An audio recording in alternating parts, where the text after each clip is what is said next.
नमस्कार all of you. आपको कक्षा 12 जीव विज्ञान अध्याय 5 वंशागत और विविधता के सिद्धांत पढ़ाया जा रहा है। पिछले वीडियो लेक्चर में आपको आनुवंशिक विकार के बारे में बताया जा रहा था।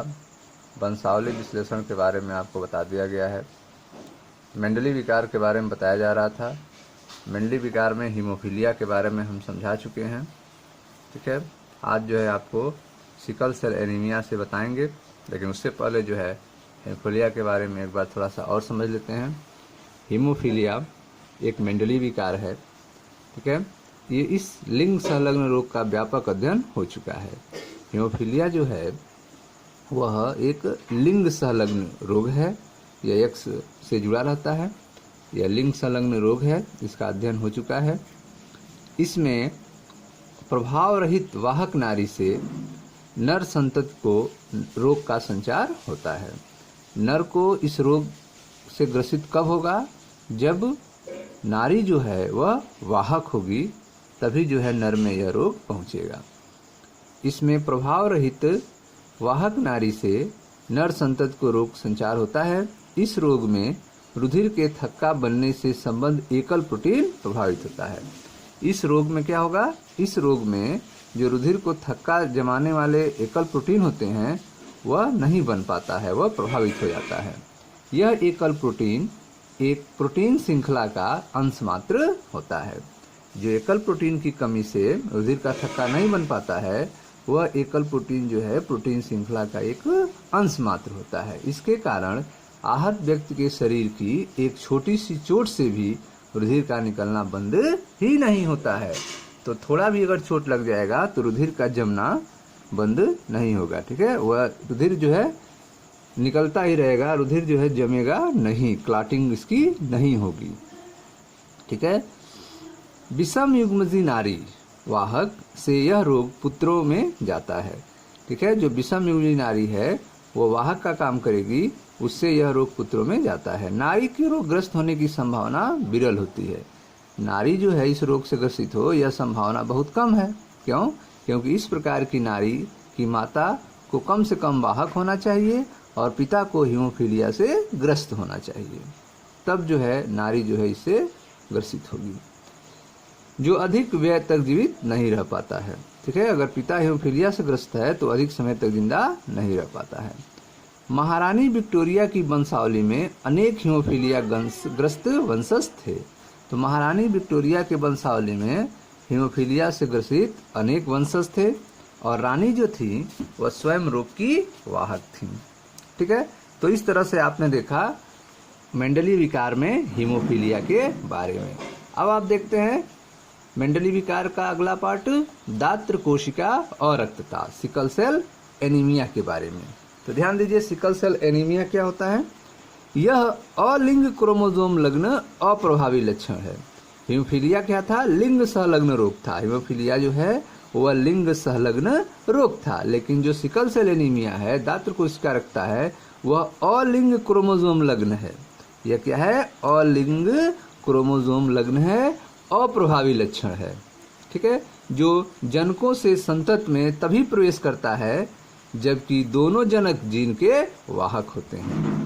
ठीक है, यह जो है माता पिता से संतान में तभी पहुंचेगा जब दोनों माता पिता जो हैं इस रोग की क्या हो? वाहक हों, तभी यह संतान में पहुंचता है। ठीक, यह अलिंग क्रोमोसोम लग्न अप्रभावी लक्षण है जो जनकों से संतति में तभी प्रवेश करता है जब कि दोनों जनक जीन के वाहक होते हैं, विषम युग्मसी। इस रोग का नियंत्रण अलील का एक जोड़ा HbA और HbS करता है। ठीक है, सिकल सेल एनीमिया का नियंत्रण कौन करता है? अलील का एक जोड़ा करता है, HbA और HbS। रोग का लक्षण, ठीक है, रोग का लक्षण फिनोटाइप 3 संभव जीनोटाइप में से केवल HbS वाले समयुग्मकी व्यक्तियों में दर्शित होता है। ठीक है, तो रोग किस में दिखाई देगा? तो रोग उसमें दिखाई देगा जिनमें HbS वाले समयुग्मकी होंगे, ऐसे व्यक्तियों में यह रोग दिखाई देता है। ठीक है, इसके 3 संभव जीनोटाइप होते हैं। रोग के लक्षण था फिनोटाइप जो है वो किसमें दिखाई देगा? जिसमें HbS होगा। लेकिन इसके फिनोटाइप कितने होते हैं? 3 संभव फिनोटाइप होते हैं, HbA, HbS और HbS।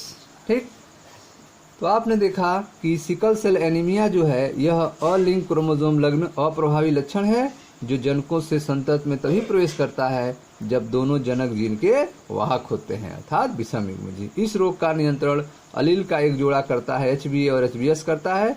रोग का लक्षण फिनोटाइप 3 संभव जीनोटाइप में से केवल HbS अर्थात HbS HbS वाले सम युग्म की व्यक्तियों में दर्शित होता है, दिखाई देता है।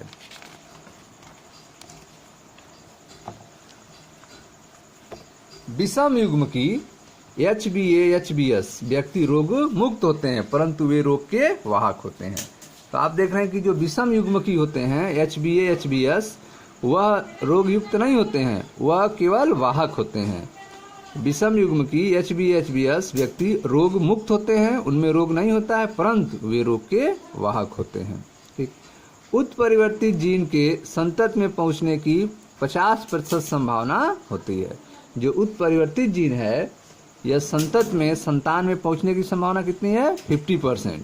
50% संभावना अर्थात सिकल सेल एनीमिया लक्षण आने की होती है। दात्र कोशिका के लक्षण आने की कितनी होती है? 50% होती है। ठीक, इस विकार का कारण हीमोग्लोबिन अणु की बीटा ग्लोबिन श्रृंखला की छठी स्थिति में एक अमीनो अम्ल ग्लूटामिक अम्ल का वैलिन द्वारा प्रतिस्थापन होता है। तो इस विकार का क्या कारण होता है? तो इस विकार का कारण है कि हीमोग्लोबिन अणु की बीटा ग्लोबिन श्रृंखला, जो हीमोग्लोबिन अणु है उसकी बीटा ग्लोबिन श्रृंखला का जो छठी स्थिति में अमीनो अम्ल है ग्लूटामिक अम्ल, वह क्या हो जाता है? वह हट जाता है। उसके जगह पे क्या आ जाता है? वैलिन आ जाता है। ठीक है, उसके जगह पे वैलिन आ जाता है जिसके कारण जो है यह रोग उत्पन्न होता है। तो इस विकार का कारण हीमोग्लोबिन अणु की बीटा ग्लोबिन श्रृंखला की छठी स्थिति में एक अमीनो अम्ल ग्लूटामिक अम्ल GLU का वैलिन द्वारा प्रतिस्थापन हो जाता है। ठीक है, ग्लोबिन प्रोटीन में अमीनो अम्ल का यह प्रतिस्थापन बीटा ग्लोबिन जीन के छठे कोडोन में GAG का GUG द्वारा प्रतिस्थापन के कारण होता है। तो आप देख रहे हैं कि ग्लोबिन प्रोटीन में, जो ग्लोबिन प्रोटीन है में अमीनो अम्ल का यह प्रतिस्थापन बीटा ग्लोबिन जीन के छठे कोडोन में परिवर्तन होता है। बीटा ग्लोबिन जीन के छठे कोडोन में GAG किस में चेंज होता है? GUG में। GAG का GUG द्वारा प्रतिस्थापन के कारण होता है जिससे क्या होता है? ग्लूटामिक अम्ल जो कोड है GAG का वह, ठीक है, वह बदल जाता है GUG में कोड। तो GUG किसका कोड हो जाता है? वैलिन का। तो वैलिन बनने लगता है। ठीक है, ध्यान से देखें कैसे होता है, फिगर समझें, ध्यान से देखें। यह हीमोग्लोबिन की बीटा ग्लोबिन श्रृंखला का छठा स्थिति है। हीमोग्लोबिन की बीटा ग्लोबिन का स्थिति का यह छठा स्थिति है, यह नॉर्मल कंडीशन है पहला। ठीक है, सामान्य हीमोग्लोबिन जीन, ठीक है, CTC GAG। ठीक है, तो यह जो है mRNA पे कोड मिल रहा है GAG, और इससे जो है बीटा ग्लोबिन श्रृंखला का छठा जो पोजीशन है इसमें जो है GAG कोड के कारण क्या बन रहा है? ग्लूटामिक अम्ल बन रहा है, ग्लूटामिक अम्ल बन रहा है। ठीक है, HbA पेप्टाइड ग्लूटामिक अम्ल बन रहा है जो एक नॉर्मल कंडीशन है। ठीक है, लेकिन एब नॉर्मल में क्या होता है? यह जो कोड है यह बदल जाता है। ठीक है, आप देख रहे हैं दात्र कोशिका HbS जीन में क्या होगा? कोड जो है, ठीक है, जो GAG था वह कोड बदल के क्या हो जाएगा? GUG हो जाएगा। तो जब कोड GUG हो जाएगा तो इसके कारण जो है ग्लूटामिक अम्ल न बन के क्या बन जाएगा? वैलिन बन जाएगा। ठीक है, तो HbS पेप्टाइड में क्या होगा? छठे जगह पे वैलिन बन जाता है। ठीक है, तो यह जो है चेंजिंग हो गया। यह किसमें होगा? सिकल सेल एनीमिया दात्र कोशिका में HbS में ग्लूटामिक अम्ल के जगह पे वैलिन बन जाएगा। यह क्यों बनेगा? क्योंकि कोड क्या हो जाएगा? चेंज हो जाएगा। ग्लूटामिक अम्ल बनने के लिए GAG कोड चाहिए, लेकिन यहाँ पर GUG कोड हो गया, इसलिए यहाँ पे वैलिन बन गया। अब इस स्थिति में क्या होगा? इस स्थिति में जब ऑक्सीजन जो है कम मिलेगा, ऑक्सीजन तनाव में, निम्न ऑक्सीजन तनाव में ऑक्सीजन की कमी की स्थिति में जो यह उत्परिवर्तित हीमोग्लोबिन है जो इसमें चेंजिंग हुआ है, अर्थात यह उत्परिवर्तित जो हीमोग्लोबिन है, ठीक है, इसमें क्या होगा? बहुलीकरण हो जाता है। उत्परिवर्तित हीमोग्लोबिन के अणु में क्या हो जाता है, बहुलीकरण हो जाता है, जिससे आरबीसी का आकार जो है द्वि अवतल बिंब में बदलकर हंसिया के आकार का हो जाता है। द्वि अवतल बिंब में बदलकर कैसा हो जाता है, हंसिया के आकार का हो जाता है। ठीक है, तो इस तरह से आपने देखा कि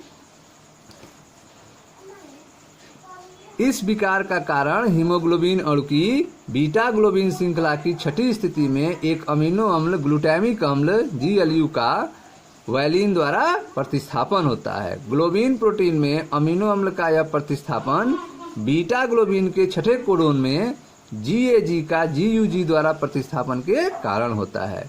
निम्न ऑक्सीजन तनाव में उत्परिवर्तित हीमोग्लोबिन अणु में बहुलीकरण हो जाता है, जिसके कारण आरबीसी का आकार द्वि अवतल बिंब से बदलकर दत्राकार हंसिये का आकार जैसा हो जाता है। ठीक है, तो इस तरह से आपने फिगर में देखा। अब आते हैं मेंडली विकार का अगला पार्ट में फिनाइल कीटोन्यूरिया के बारे में। ठीक है, फिनाइल कीटोन्यूरिया जो रोग है इसके बारे में देखते हैं, जो मेंडल डिजीज है। तो यह जो है जन्मजात उपापचयी त्रुटि भी अलिंग क्रोमोसोम अप्रभावी लक्षण की भांति ही वंशागत प्रदर्शित करती है।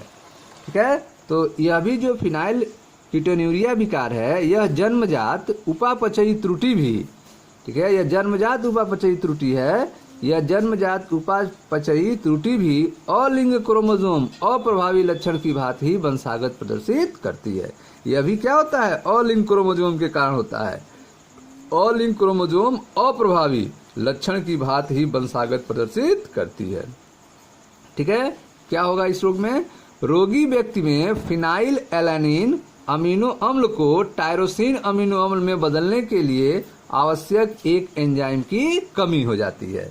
तो इस रोग में क्या होगा, जो रोगी व्यक्ति होगा उसमें फिनाइल एलानिन अमीनो अम्ल को टायरोसिन अमीनो अम्ल में बदलने के लिए आवश्यक एक एंजाइम की कमी हो जाती है, जिसके परिणाम स्वरूप फिनाइल एलानिन एकत्रित हो जाता है। ठीक है, वो टायरोसिन में नहीं बदल पाता है, फिनाइल एलानिन एकत्रित हो जाता है और फिनाइल पायरुविक अम्ल तथा अन्य व्युत्पन्न में बदल जाता है। ठीक है, वह टायरोसिन अमीनो अम्ल में न बदलकर किस में बदल जाता है, फिनाइल पायरुविक अम्ल और अन्य व्युत्पन्न में बदल जाता है। ठीक है, और यह शरीर में इकट्ठा होता है। इसके एकत्रीकरण से मानसिक दुर्बलता आ जाती है। इसके इकट्ठा होने से क्या हो जाता है, मानसिक दुर्बलता आ जाती है। वृक्क द्वारा कम अवशोषित हो सकने के कारण यह मूत्र के साथ उत्सर्जित हो जाते हैं। ठीक है, यह मूत्र के साथ क्या होते हैं, शरीर से बाहर निकल जाते हैं। ठीक, तो आपने देखा मेंडली विकार का फिनाइल कीटोन्यूरिया, यह जन्मजात उपापचयी त्रुटि भी अलिंगी क्रोमोसोम अप्रभावी लक्षण की भांति ही वंशागत प्रदर्शित करती है। रोगी व्यक्ति में फिनाइल एलानिन अमीनो अम्ल को टायरोसिन अमीनो अम्ल में बदलने के लिए आवश्यक एक एंजाइम की कमी हो जाती है। परिणाम स्वरूप फिनाइल एलानिन एकत्रित हो जाता है और फिनाइल पायरुविक अम्ल और अन्य व्युत्पन्न में बदलता जाता है। इसके एकत्रीकरण से मानसिक दुर्बलता आ जाती है। वृक्क द्वारा कम अवशोषित हो सकने के कारण यह मूत्र के साथ उत्सर्जित हो जाता है।